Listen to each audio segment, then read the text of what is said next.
is Sunday, we have a new day. Let's get started. This video is just about I'm reading from Wikipedia. I have a Danish video. I need to put public, but let's wait. It's not ready. So I like to read this, but this video is just about I'm reading from Wikipedia. But sometimes I record a few minutes.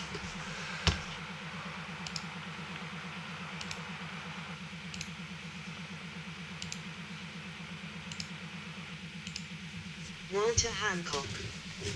Walter Hancock. Portrait of Walter Hancock, 4672553.jpg.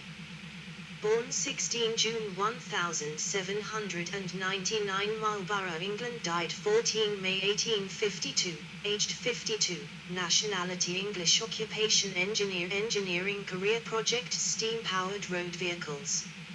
1831 Satire on steam coaches. Walter Hancock. The 16th of June, 1799, the 14th of May, 1852, was an English inventor of the Victorian period. He is chiefly remembered for his steam-powered road vehicles, but also received a patent for preparing and cutting natural rubber into sheets. He was the younger brother of Thomas Hancock, the inventor of rubber mastication, who is also claimed by some to be the inventor of rubber vulcanization. Hancock's steam buses. Between 1824 and 1836 in Stratford, near London, Hancock constructed a number of steam-powered road vehicles. In 1827 he patented a steam boiler constructed with separate chambers of thin metal which could split rather than explode, a safety measure for operators and passengers. 2. His were not the first road locomotives. Experiments by Richard Trevithick occurred a generation earlier with his Puffing Devil and London steam carriage, but they were the most successful. It will also be noted that railways were being introduced in England at about the same time as Hancock's enterprises. In 1831, Hancock gave evidence to a parliamentary select committee on steam carriages. 3. Infant. In 1829 he built a small 10-seat bus called the Infant, with which in 1831 he began a regular service between Stratford and central London. On the 31st of October, 1832, the Infant took an experimental trip to Brighton. This vehicle was later made famous by its revenue-earning journeys between London and Brighton, which were a British first, and also demonstrated its usability by successfully ascending a frozen slope of 5 degrees where horse-drawn coaches were struggling. Enterprise. On the 22nd of April, 1833, Hancock's steam omnibus enterprise, built Forth London and Paddington Steam Carriage Company, began a regular service between London Wall and Paddington via Islington. It was the first regular steam carriage service, and was the first mechanically propelled vehicle specially designed for omnibus work to be operated. During this vehicle's construction this steam omnibus made by W. Hancock ran on a regular route carrying passengers from Pentonville to Finsbury Square, London. 1. The Enterprise. 1832, a negligent engineer died of fright when a boiler component or expelling high-pressure steam in his direction.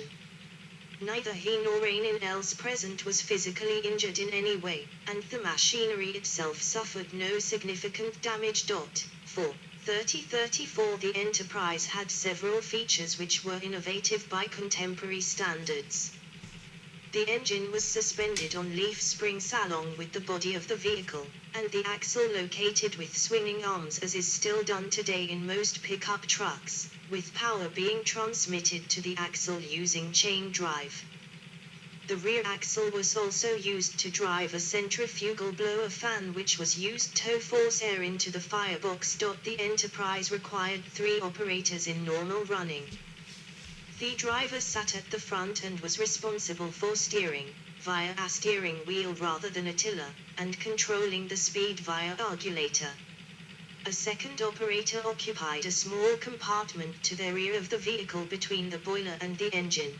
This man was responsible for looking after the boiler's water level and selecting reverse gear when required.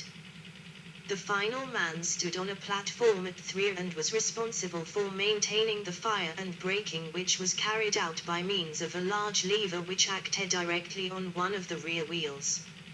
Nothing is known about how these three people communicated. 5.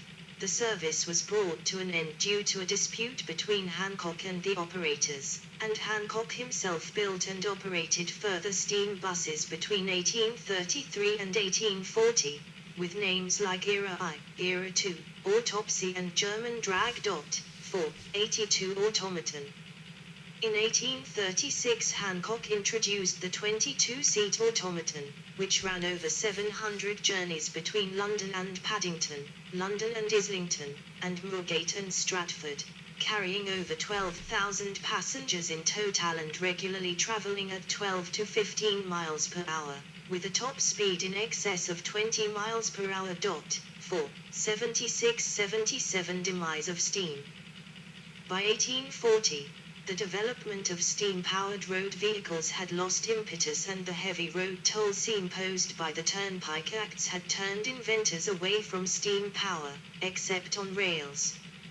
Hancock was forced to give up the struggle, and the way was left clear for the operators of horse-drawn buses. 6. Hancock continued working with steam and supplied a light engine, similar to his steam road coaches, Eastern Counties Railway. Statistics. Hancock compiled some statistics of his operations.